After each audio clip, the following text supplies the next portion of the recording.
this computer now. What we want to share with you today is, what we've been working on, and as we had laid out in the kind of like MOU for this project, and I think a bit of what we shared at our last meeting is that kind of the first and not most important, but kind of important step in planning a project like this is really understanding, the possibilities and constraints of the space that you're looking at, and the kind of opportunities and constraints of what you want to turn that space into. So we're going to share today kind of our findings from that work and a few different ways that the expansion into the buildings across the street could happen. And we'll kind of talk about the pros and cons of those different paths, and share with you a little bit of information about what you might expect also in this kind of endeavor, in terms of timeline, in terms of not hurdles, but like milestones that you'll have to kind of be not held to. I'm at a loss for words today. Kind of the milestones that just are part of developing a building like this. So we'll share all of that today, and then we'll talk a little bit about next steps. Next steps for this project, we'll still be putting together that rendering of the building. But today it's going to be a lot of kind of both vision, but also a good number of facts and findings. And hi, Haki, nice for you to join us. Welcome. Okay, so I'll share my screen. And Thank you. hey there. And I think, let's see, Mike, did you want to start with the existing conditions, and then Eli, maybe we'll look at the site planning? Would that be a good order of operations? Yeah, certainly. Cool. We can definitely take care of that. So let me know when you want me to start and I can proceed. Super. And if anyone wants me to zoom in anywhere, or for us to go back to something, just chime in anytime. We can jump right in. Hopefully the view is okay now. All right. So as we see on our four existing conditions, we have on the platform that we're looking at for your existing site, but also your proposed site. So on 2520 Oswego Avenue on the Google Earth on the plat plan right side, that's your existing, right? And we know that across the street, we're looking at your proposed locations. On the plat plan per zoning, you see that in a bit more, official format, so to speak. That's what the town has there for us to be able to reference. So as we study these, we can proceed to the right side of the Miro board here. As we started studying them, seeing what's zoning there and all these numbers and formulas, right? We're going to try to distill it down to make it a little easier to digest. So we're in a R6 district that allows many uses. It permits many different things. There are certain things, though, that would require a bit of conversation with the town. So when looking at that, we were like, well, what is the goal? What are the goals of TAI Air? Where do they fall into what the town would consider them and what they're trying to do? So in this R6 district, there's three different things that we're looking at, and they're defined underneath the zoning summary. I'm not going to read it through, but at least you'll know where this is. Dwelling of a row house. We know what a row house is, right? But it does mean one of three or more buildings where there's a single dwelling unit, so a single family home type situation in a row house type establishment, right? But then when we look at multifamily, this could be a matter of a single dwelling unit that contains more than just one. So there may be common facilities for residences, laundry rooms, utility spaces, things like that. So multifamily, right? That's something else to consider. And then there's home occupation, where in your example, you may have artists, right, doing some type of gallery, or they're doing some painting or sculpting or something in the arts, the home type occupation. So those are the three different areas we're looking at when looking at your existing site. And if we can just move down to the bottom of that area, these are just, again, reference layering that R6 zoning district. We wanted to make sure that's very confirmed. And we've done so through this map and identified it through the town's website. So we can slide over to the right side of our mirror board again. When looking at your two proposed sites, some considerations that we definitely don't want to miss are going to be your lot requirements. There's front yard, side yard, corner yard setbacks, along with height requirements, and then also lot areas. So we're not going to get into the nitty-gritty numbers, but these are things to be aware of as we're considering, do we expand, do we renovate within, do we build up? These are all these different considerations. Now, when it comes to height, we were looking at some of that. Max building height does say 35 feet. If for whatever reason you decide, I know that you're very focused on these two units, right? 2507, 2509. But if you do decide to go with a corner row house, they give you a little bit more flexibility to go up to 45 feet. And so that's just something to consider. We're not saying to do that, but we're saying, we want to keep your options open too, as there's provisions for certain things. And obviously, this is an existing site, so the other numbers we're not planning to change unless you desire to do so, and then we'll make sure double check on these requirements. Something else to note is just parking requirements. What's existing as a quote unquote single family row house dwelling unit, whatever is existing for parking on the street is what's allowable per the zoning code. But once we start looking into different types and uses, parking may be something we need to consider. Where will parking be on the site?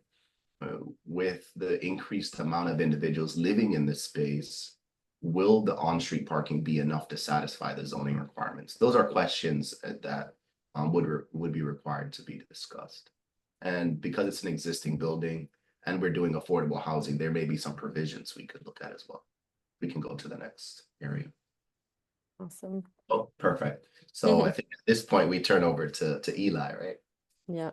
Maybe before we do, I'm curious from Kim if you guys have any like questions about what Mike just went through. I couldn't remember honestly if we had talked much about zoning before. It may have come up when we met with Carla, but I wasn't sure how familiar you are with kind of the existence of the city zoning code and how it's used in these sorts of projects, and happy to kind of share a little bit more information about that if that would be helpful. Sure. So it was something that we went through. It's always nice to have a refresher. And we're not experts, and so any opportunity to just hear the language again makes us feel a little more confident about sharing that with our stakeholders. And though he mentioned R6, I'm also very curious to know if it's too late for us to include a discussion of the public green space that is immediately behind those two spaces, because I also feel that we would be very vested in making sure that public green space is just like a space for community in general. Yeah.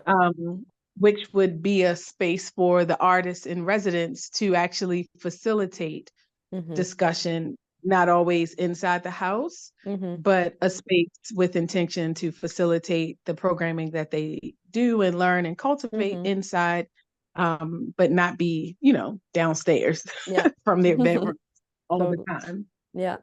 Eli will share a little bit about how these two buildings can connect to the green space back here. And I did exactly. I think we might have briefly looked at this when we were on the site walk, but for the colleague who joined us, what this plat plan shows are the property lines. So we have the two buildings that we are looking at using for TAI Air. There's a public right of way that kind of abuts the back of those property lines. That means that this is, even though it's not a paved alley, it's technically a strip of land that's owned by the city. I think because in this case there's electrical lines there and poles. And then behind that 10-foot public right of way, there's this large lot that has a 38 on it, which is owned by the city. I forget which city department, but when we were on the site walk, we checked that and saw that that lot is currently owned by the city and is a large green space. So we'll take a look at that in the next part of the presentation for sure. Nice. Okay. Thanks. Let's go down here to site planning.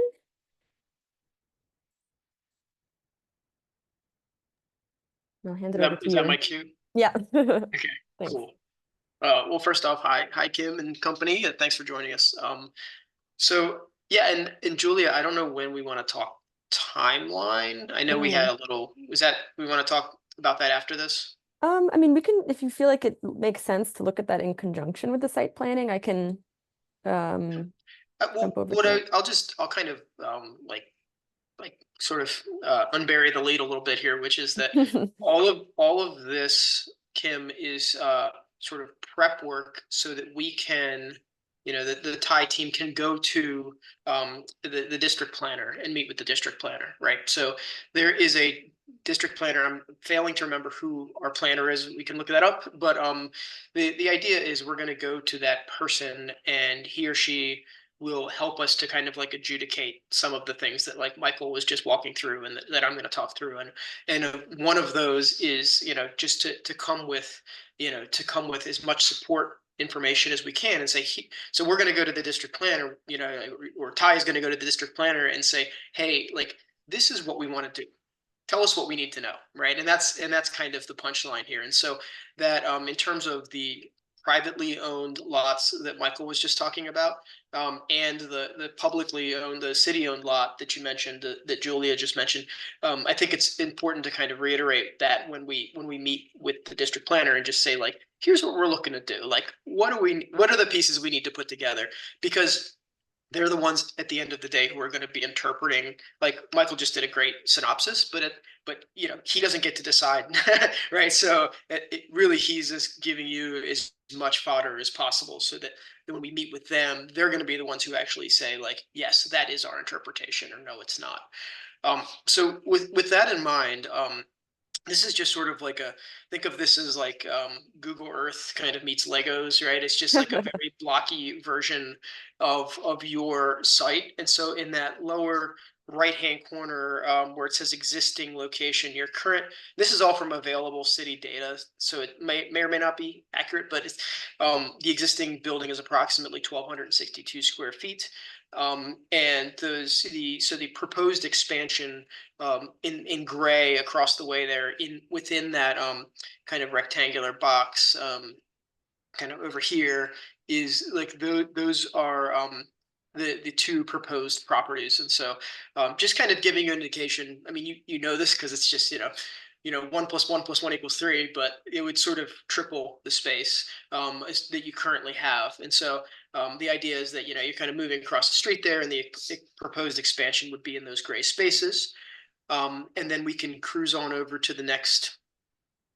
So this is a zoom in the upper right corner here. This is a zoom in of the two gray boxes. And so the thought here, and it's kind of color coded. I know it looks like, you know, I don't know, Minecraft or Roblox or something, but the idea here is that we're just showing kind of the different uses within the space.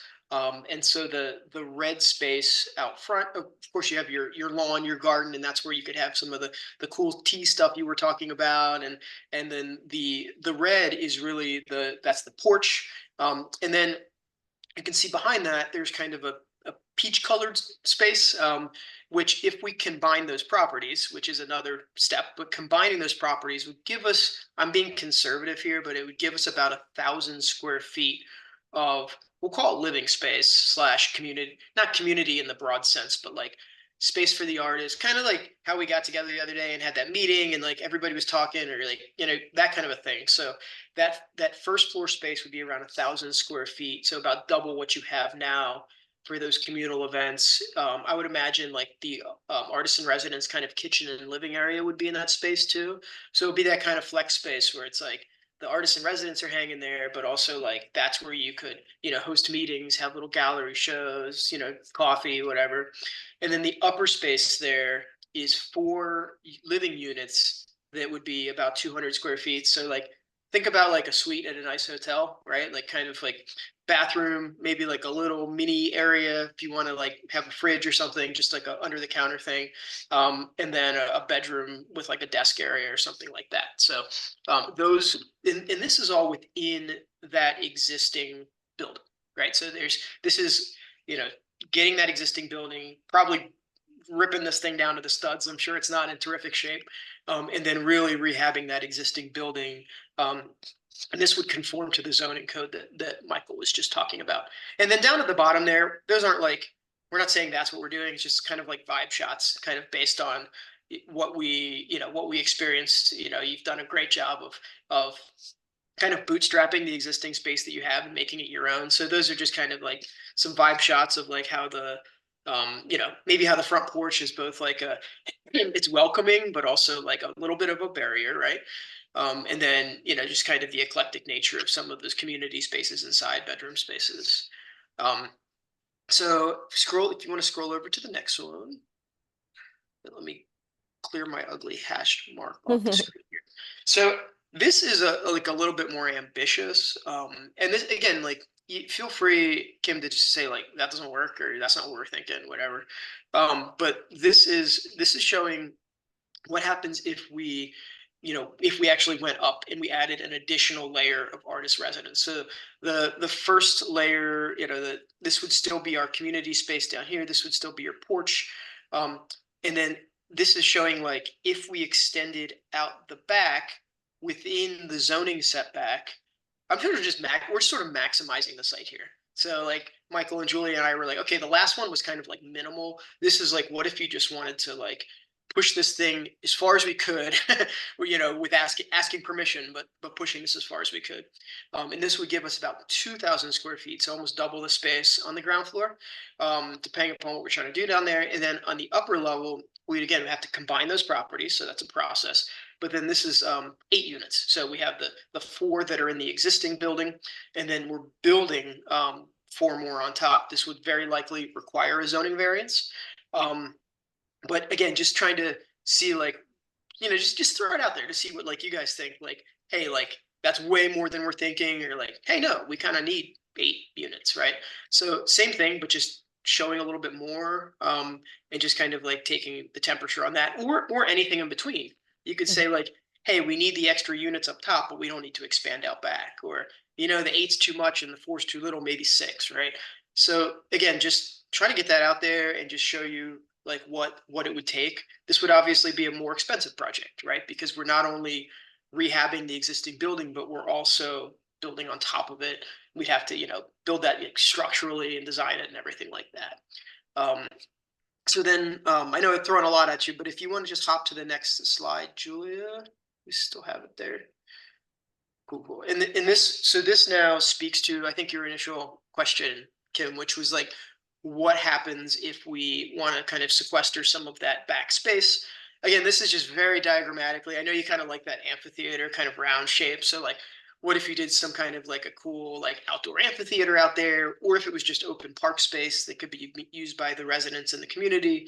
Again, this is city owned. So this is kind of zooming back out and saying like, okay, what could TAI Air look like in its fully formed version, a couple years from now. And so this is just sort of looking at that. Okay, we could expand up all the way, we could blow out the back and expand the space. Then we could, potentially, get use of that rear space. And these are all hypotheticals, and these are all subject to multiple levels of review and conversation. But just kind of showing you, okay, TAI Air essentially could have a 4,500 square foot expansion, right? In addition to the 1,262 square feet you have.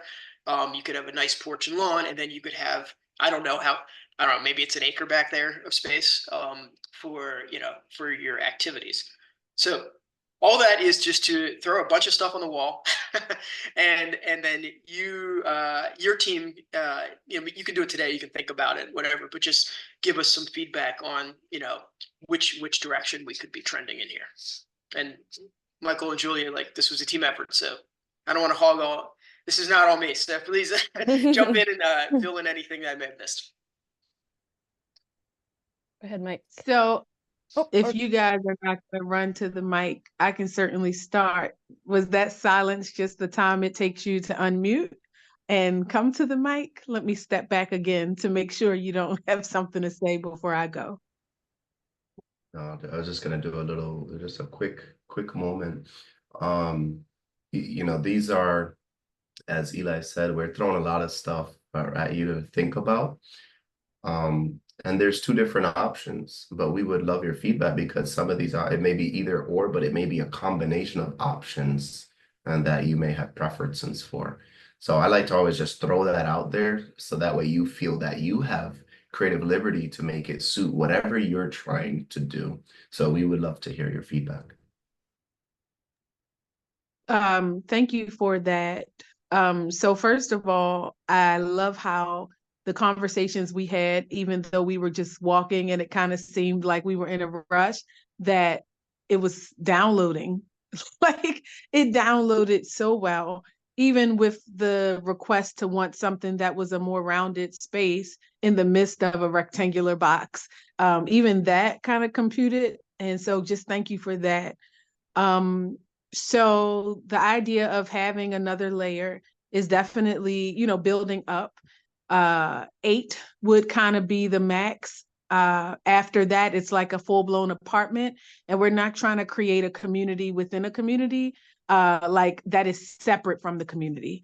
I think anything over 8, we have real houses where they have that many in the family and they live in one house. So I feel like you could create a family in the TAI Air property at 8, and still very much be a part of the existing community structure without creating a community within a community that's like this distant silo that doesn't really have to integrate because it's so massive, it's its own thing.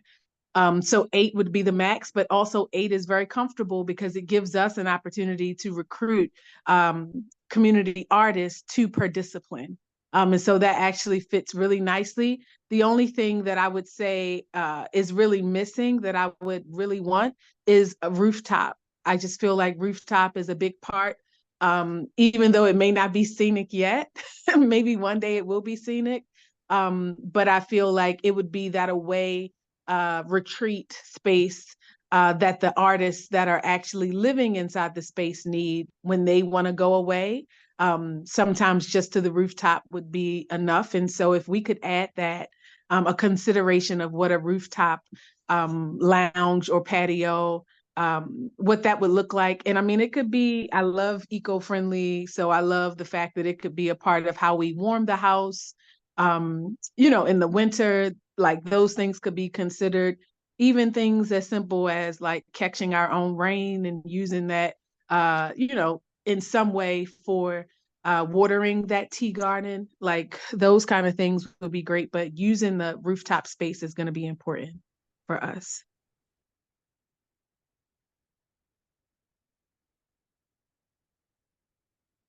So, Kim, just so I'm hearing correctly, when you said, and to reiterate what Michael said, like, yeah, please don't think it's like 4 or 8, right?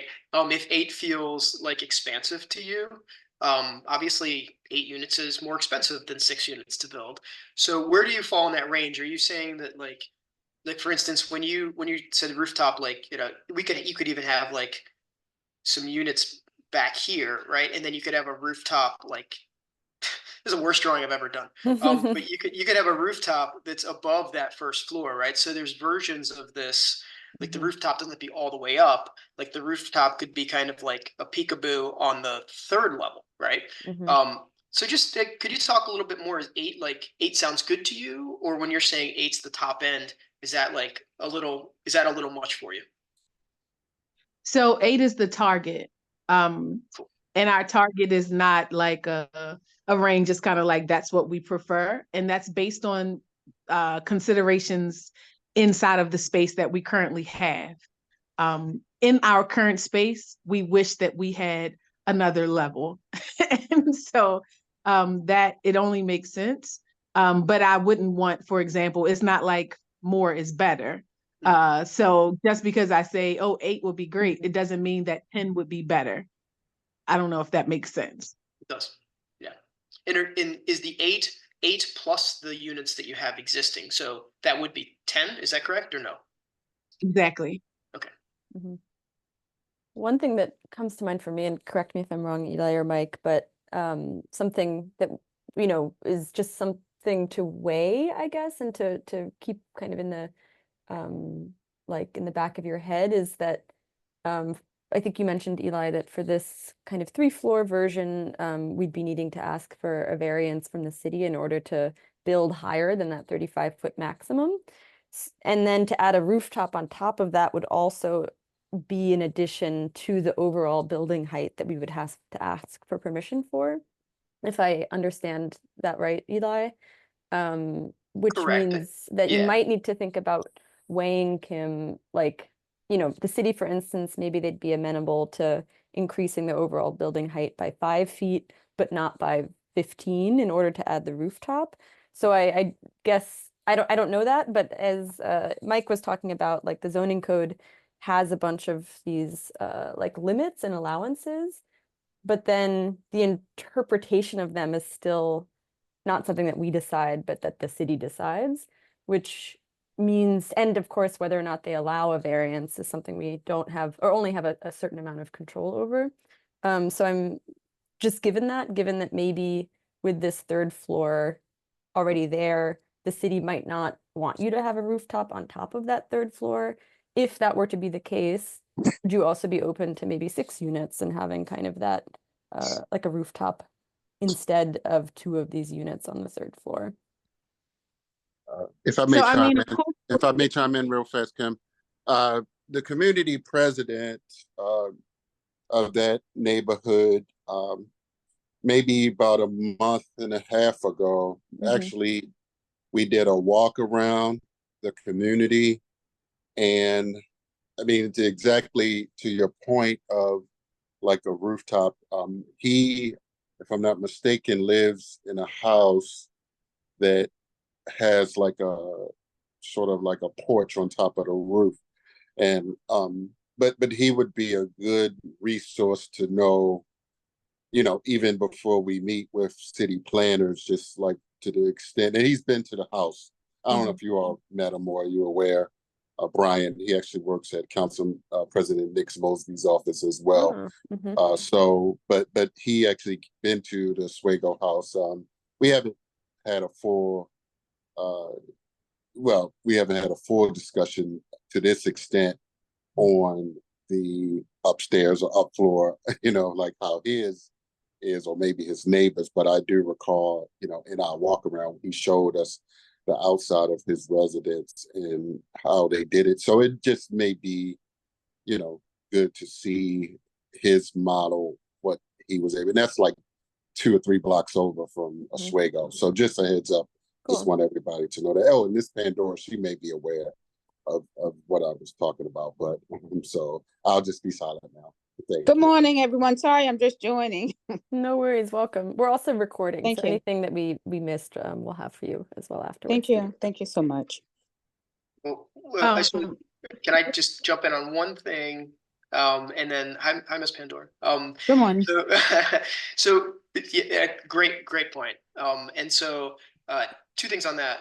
One is, and maybe 3 things. Michael, I'm not sure if in your zoning, if in your kind of zoning excursion, if it said anything about conditional. So it's usually with the heights, they'll say like conditional allowance is 45 feet, right? So what that would mean is like 35 feet's allowed, and then conditionally, meaning with a zoning variance, you might go to 45 feet.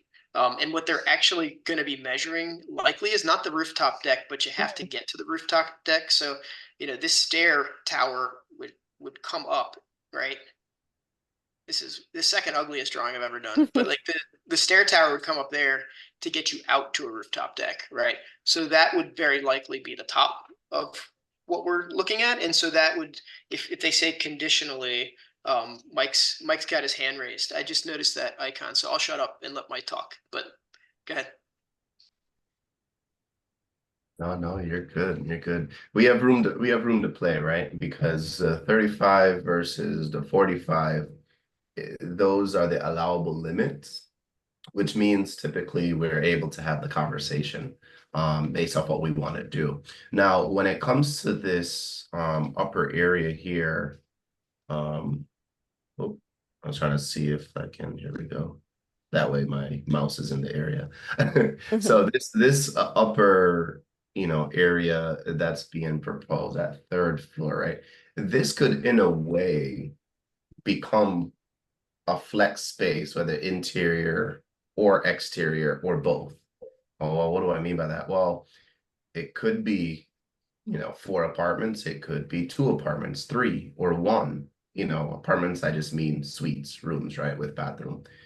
So it could be any number, but then maybe there's a space that when the artist residence from this floor comes up into this upper area, maybe that's an interior space with glazing that has a bit of a gallery. It's an area that the artist can use and retreat through on the interior if they don't want to be in the sun. But then they come outside into this upper area, this rooftop space where they're able to spend time, get outdoors on the rooftop area, right? So it has a lot of flexibility of which way you want to go, because then at that point, yes, we're looking at the 35-foot max at this third level, but now we're not worrying about, uh-oh, am I running up even more?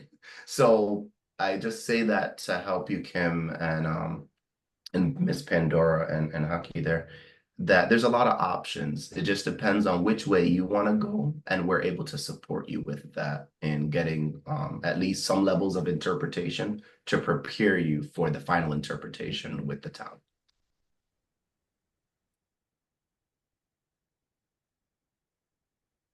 Nice. Thank you. You've Yes. already got me excited about the interior. We're not even to that point yet, but I could absolutely see an open, just kind of circular vortex that even when you come in on the ground floor, you can see up to the very top. So that even if you don't go there, you know it's there, and it's like a balcony. I mean, similar to Embassy Suites. If you've ever been inside of an Embassy Suites, then you know that you like can look over the balcony into the interior of their space, even if you're, I don't know, extra room.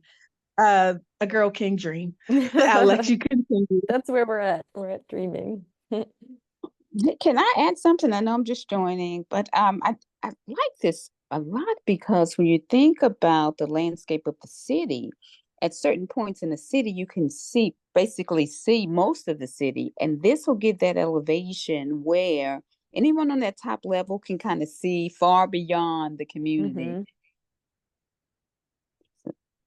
So that's very unique. Or at least they can see Drew Hill Park, which is great. Yeah. Yeah. Absolutely. Yeah, I think Miss Pandora just alluded to this, and as did Michael earlier. But we're sort of showing a sandwich of like the blue blocks stacked above the other blocks. But there's versions of this where we get creative, and perhaps there's some like walkout units in the back here on the first floor, and those are artist units, right? And then to Kim's earlier point, maybe there's some kind of like a cool like feature stair or something that leads us up here, and then the community space is somewhere else, right? So it sounds like volumetrically everybody likes kind of expanding this thing to maximize the space and then hit those numbers of units that Kim mentioned earlier. But we're a bunch of creative people here. It doesn't mean we have to like stack this thing flatly, and we can always kind of mix and match how these things go together. Okay. I also like the idea kind of the space that is behind the blue box. I don't know if like just giving it one sheet of glass, like window as the wall, like the back wall is, so that it's not a safety precaution because it's not on the first level or the second level, but it's on the I mean, people get creative when they want to find a way to see what you got, but they're not really interested in robbing us. Most of the community members, they've been inside and they know all we have is books and African statues, and so they don't really want any of that. So I think it would be great if on the back of those blue blocks there was like this open wide space that maybe is the length of the building, but inside. And if that took away a space, that I would be okay with that, because at least we would have another alternative for gathering inside. That I don't know. I think it would be worth it. And then also, right, this is the model. Like you said, 2520 is the bootstrap to prove that we're serious. And now this hopefully will be our model to encourage real investors to say, wow, this is something. Let us give them the funding to take the place on the corner and maybe the other abandoned buildings alongside that public, that public access, public green space. Because they're all dilapidated and coming down too. And so this is really the model to show them what's possible for the area. And then hopefully with this in place, we'll expand. Absolutely. I think I saw, Michael, did you have your hand raised earlier? Oh, like few comments back. But it's cool. The only thing I was just to bring up is that it's having that third floor, right? That expansion up allows the artists, right? We enjoy the craft, we enjoy taking the time for that, but there's a time that we enjoy doing a bit of introspective thinking, right? Slowing things down, getting in tune with nature, getting in tune with our thoughts, what's going on, gaining inspiration from nature. And having that ability, yes, on the main level, yes, we could do that. But then even doing it at a different elevation creates it where looking out into the overall community, they're looking at the community they're serving. They're able to think about what else can I do for them? Little things will definitely help build the TAI Air brand, so to speak, as this is a location we want to go because they're allowing me to get really in touch in the community. They're not just saying it, they're providing the facilities to be able to do it. Nice. Yeah. Julia, did you want to slide over to Yeah, timeline? Because I think what some of the stuff Kim was just saying, actually, and Michael too, but as Kim was talking, I was like, yes, yes, yes. And it was sort of triggering some of the things we talked about with timeline. Absolutely. Do you want to? I volunteered you to talk, or do you want me to talk? I can go ahead and talk. It doesn't matter to me. You can. I feel like you have maybe more experience with this, but I can give a little intro just for Kim. Nice try at the flattery. But, yeah, Kim, it's all good. I think we can both agree Michael's the best at it. So JC, take it no, it's fine. I'll set the table and then I'll let the real experts jump in here. But we kind of broke this. We are squarely in that light green quadrant right now of just project planning, right? Like, what do we want?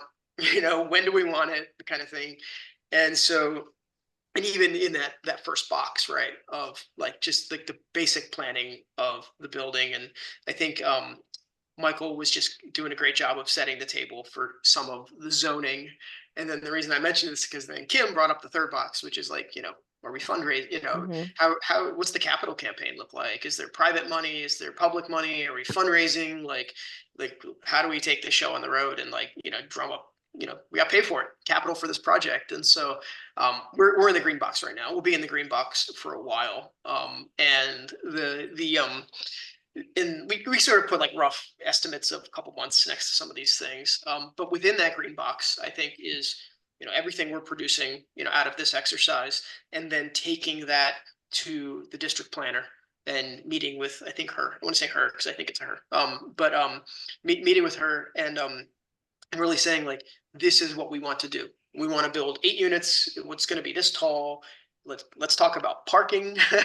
Let's talk about parking. Let's talk about how you're viewing this thing from a zoning standpoint. Are you viewing it as multifamily, or viewing it as a I think, Michael, the term is like rooming house, or and like, how are we viewing this? And then based on that, what do we need to do, right? And then that will kind of set the table for the next the next exercise, which is the actual, okay, we're into like site control, right? So like, how do we acquire these properties? How do we consolidate these properties, right? Like, so that is like, still, this is not like, architecture and engineering and all that stuff yet. It's really like the acquisition of the properties. There could be some private stuff here. There could be some public stuff there. The funding, how do we fund the acquisition of these properties? And then, we're estimating, it's going to be months. We can measure in months lot consolidation. So we don't have like a number on like, is it going to be 4 months or 8 months? That's a conversation we should have with the district planner. But that there will be months of that kind of site control and, acquiring sites and then consolidating lots. And then like the pink is like the thing we're all looking forward to, which is like, let's design this thing and like, do the actual architecture and engineering, and hiring those design professionals, and getting like the plans and the documentation ready for this thing. I would also say like, in that we're probably going to want to, that would be when we actually go for those zoning variances, right? So we have a partial design set, and then we're taking that into a zoning variance. But that's really like putting that team together. And then the next is the dark green, I guess. And then that's like the actual, it's not like conceptual stuff anymore. We're really doing like the nuts and bolts drawings, like the permitting, the documentation. We like to push this back because we don't want to get into like permit documents if we don't know that they're going to let us do it, right? So, by this point, you will have acquired the properties. We will, knock on wood, have a zoning variance in hand that says we are allowed to do this, and this is how it's being interpreted. And only then would you, and I'm saying we, but hire another architect, that's totally fine. But like, only then at that point would we then submit for building permits and execute the actual project in terms of, construction documents, getting final pricing on those things, right, from a contractor. And then of course construction, which, a year. Just throwing something out there, but it's gonna take time to build this thing. So Michael, Julia, jump in. I'm quiet.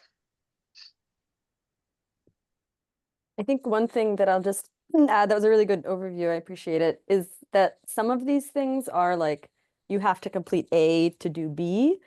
And some of these things, this process is not linear, so there will be, a discussion about zoning here under project planning.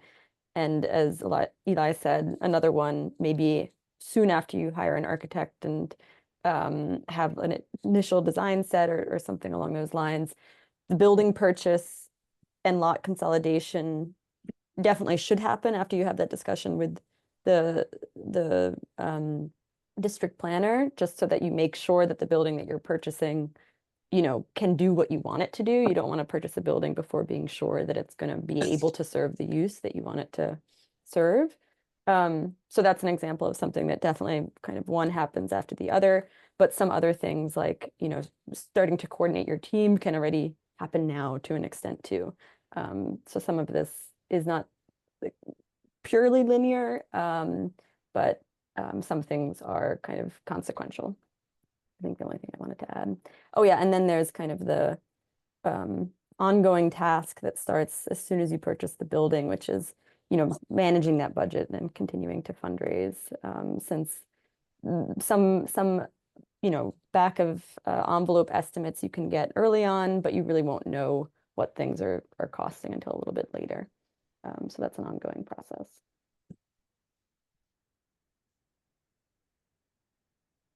Mike, go ahead. Yeah. I love that I can see the hand raised. I appreciate you using that because I only see one video in the corner, so that's all. Yeah, that's the only thing I'll add. They've already really buttoned this up very well. Is the biggest thing is just coordination and communication during such a process like this. as its extensive months, right? We can see easily this is a couple-year process. Once construction's a year already, right? Then everything else. And these monthly target dates, we'll call them, they may fluctuate a little bit depending on how the process works. So communication and just keeping that going with whoever your team ends up being is huge, because those that right there, there's another project working on very similar, and communication has really helped to keep the ball moving. So that's the only thing I would add to this topic of timelines. I see your hand, Kim. Thanks. So how long do you all stay with us through this process? So for this, as I kind of, I think when we first met and Carla and I were talking about this, within like Community Design Works and NDC, we always only take on phases of a project because of volunteer availability, because of just the kind of program load overall. So for this phase that Eli and Mike and I have been working on, we have this documentation that we want to prepare. We might make some edits after this meeting based on our discussion, and we still want to put the rendering together and then get you to the point where you can meet with the area planner and kind of have that initial discussion with them about zoning. And then that would be the end of this project phase. And then as you find out more about the buildings that you're able to purchase and about like what's possible as far as, you know, what the area planner kind of discusses with you, NDC could then open another project that's like a conceptual design of the interior. You know, like ideally we do conceptual design of the interior once we're sure about, like once the site control is more or less confirmed. So we can kind of open up a variety of secondary projects afterwards. But for this phase, we would kind of take you through to that meeting with the area planner, and then that would complete this phase within this project. Nice. So I remember us talking about like the dollhouse. Is that still a part of what we would be able to do in this phase? Basically, whatever we create as the I don't know, the asset map, that we have the little dollhouse prototype that we can like take around to our meetings where people may give us money or want to hear about the concept and be able to show them like the little dollhouse community model of what we're planning. Is that still a part of the first phase? I didn't have it in there in like a physical form, but I do remember you bringing that up, so we can talk about it more afterwards. Like I definitely in a CDW project before. I've never done a model, so I can't speak to like whether volunteers are able to work still in like that kind of like modeling in the original sense, since that's I think how most architects, you know, you start off learning is in the physical sense, and then you transition to like 100%, or not 100%, but you know, primarily working in computer models. So it's not right now part of this phase with this team, but I'm happy to talk more about that with you, Kim. Thanks. And I would say I wouldn't do that until after you have the area planner meeting anyway, right? Yeah. Because you don't want to take something out there until it's like you're more confident that we can execute. And so what we will definitely provide, as Julia mentioned, is that kind of 3D view of, you know, the exterior of the space. And I found that like just doing this for, you know, over 20 years and having moved from like doing lots of physical models into like the 3D renderings, like people do like holding those. No doubt, like people like holding those models, but like people get really jazzed about like 3D renderings. So I can guarantee at this phase we'll do one that'll get your team and, you know, people you talk to excited about it. Nice. Nice.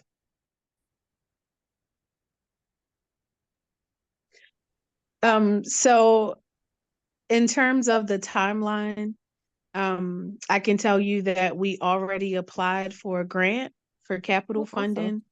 Um, and so, I mean, it's not much, but it may be enough for us to at least finish the basement on our current property and then do the site control for the phase of this property.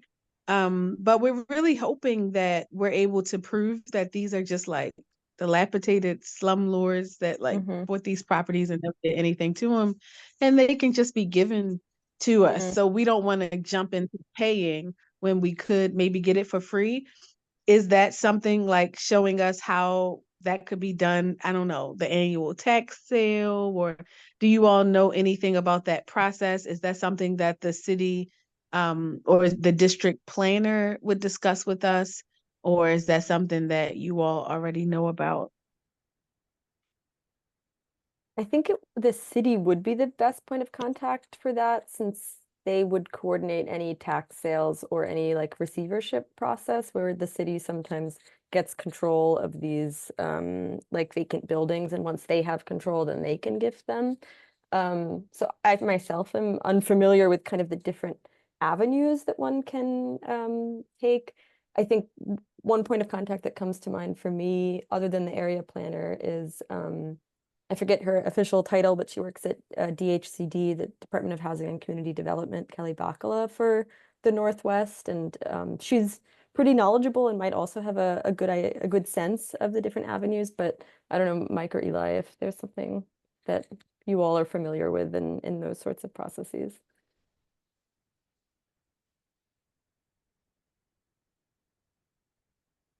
Good, Go Mike.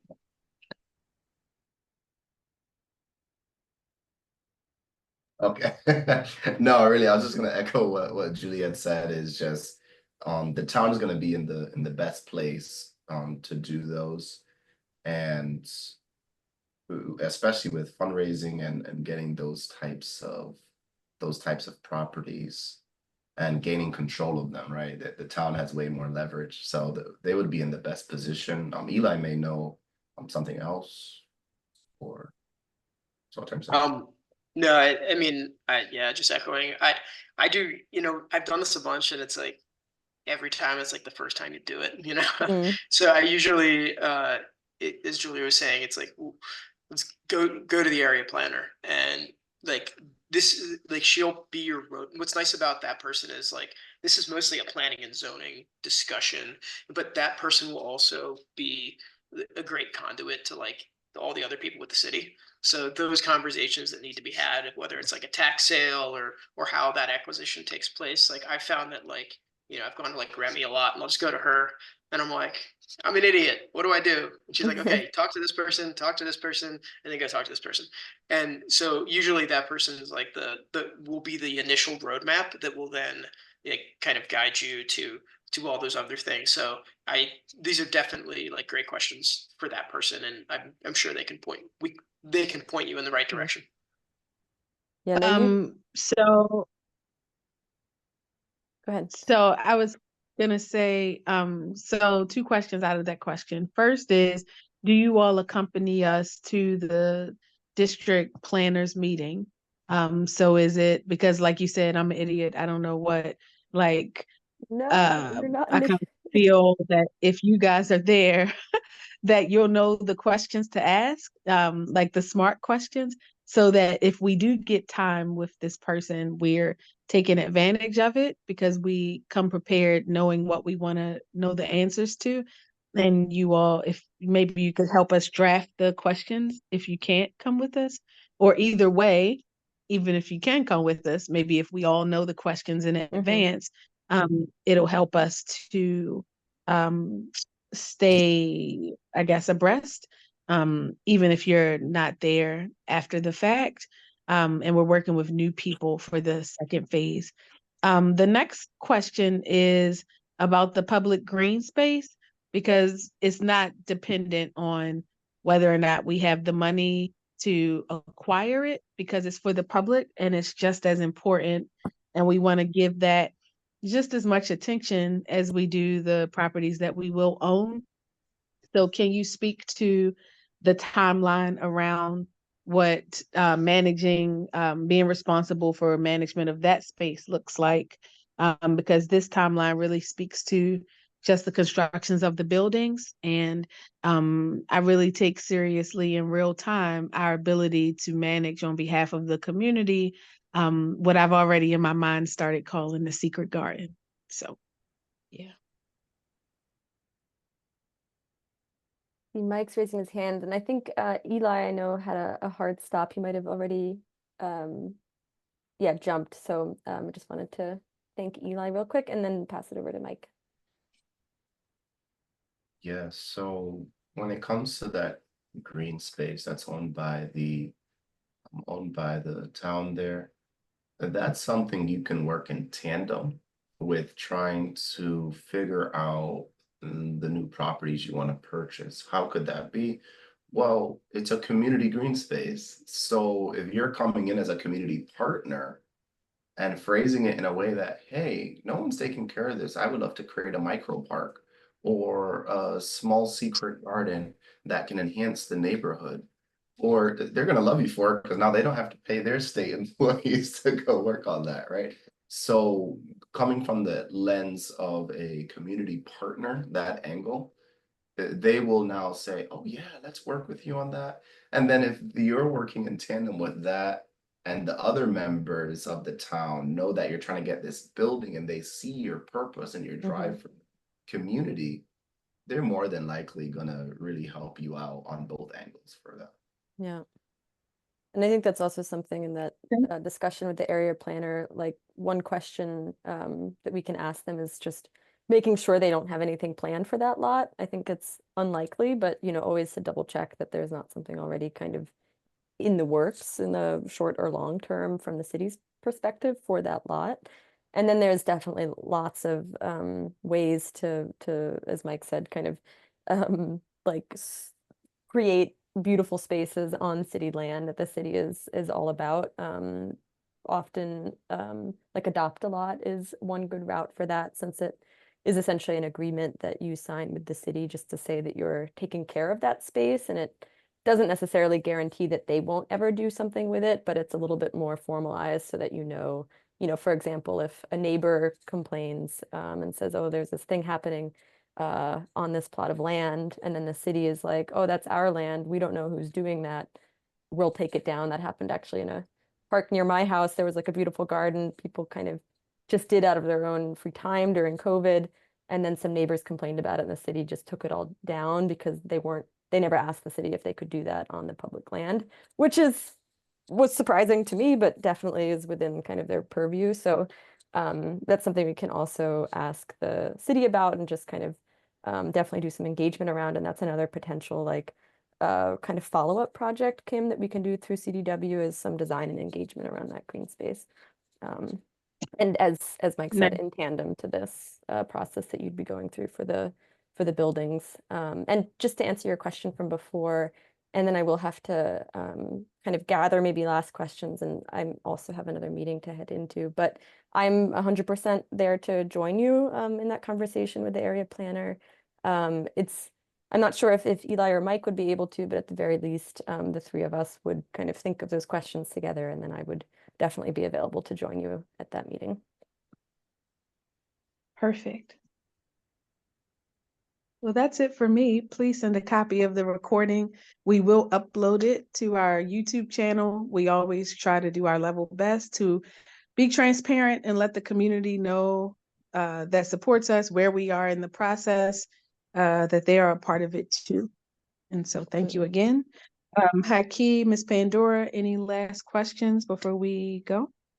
I do not have any questions, but I do want to thank Julie and Mike and Eli for their excellent work. The diagrams are amazing, and all the thought that went into it, all the creativity is greatly appreciated.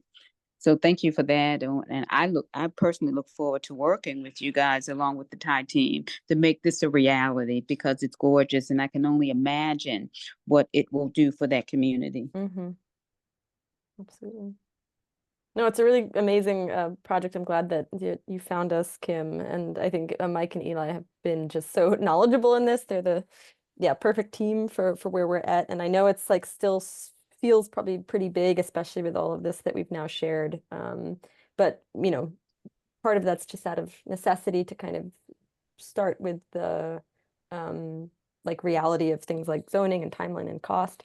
And that's also, though, this kind of pre-work is hopefully to some extent in the future. I know you wanted to maybe have this be a model for other locations in the city. So all of this information and knowledge you're just going to build, and it's going to make kind of that long-term plan a little bit more approachable and yeah, approachable once in the future. This very likely I see us expanding to other places in the city.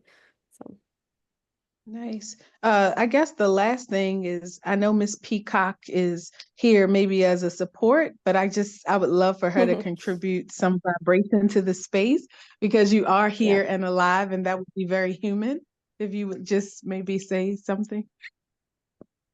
Yeah, sure. Thank you. Um, I'm really excited for this project. I did take some notes as well. I'll probably just email it to you guys. And I also like the idea of expanding that public green space as well. I think for sure that it might not be like, because it seems like a lot for one project. So I do think maybe that it will have to be two if you really want to put focus on the living quarters and the green space, just so that nothing feels rushed, because I think this is such like an important space that it needed that kind of timeline as well. that's a super Wow. insightful Wow. point, Casey. I'm so glad that I asked you to contribute. Thank you, because I like, hurry up. We want everything now, but you're right. Everything deserves its own time and space. Thank you Yeah, guys again. of course. Awesome. Well, thanks everyone for joining. Happy Friday. Thank you. Happy Friday. Friday. We'll talk Everyone. soon. Bye-bye. Thank you.